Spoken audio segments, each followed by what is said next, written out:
Bé, primer de tot, donar les gràcies per deixar-nos participar.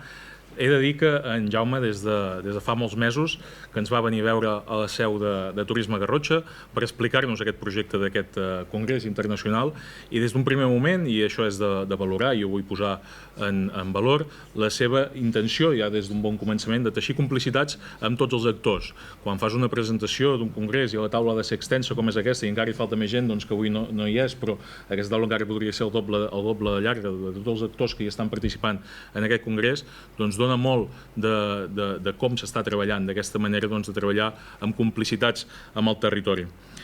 La Garrotxa no deixa de ser un territori amb moltes cares, amb molts espais, amb moltes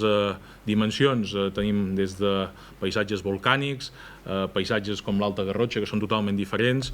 paisatges amb més boscos que podem visitar i que en Jaume ha fet aquesta feina de fer custòdia també d'aquests espais. I també és un territori que des de fa molts anys tenim aquesta intenció de treballar amb una estratègia que és la Carta Europea de Turisme Sostenible, que és posar en valor aquests espais naturals com un recurs, un potencial econòmic, però també que sobretot que el potencial econòmic no faci sombra a la principal característica que hem de tenir, que és protegir aquests espais, fer-ne una gestió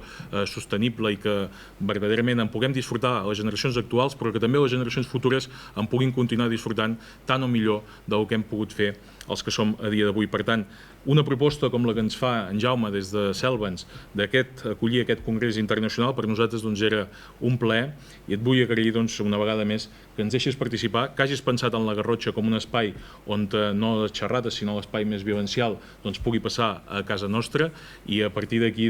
dir-te que a Turisme Garrotxa tens les portes obertes i que moltes gràcies per deixar-nos participar en aquesta oportunitat d'aquest congrés. Moltes gràcies.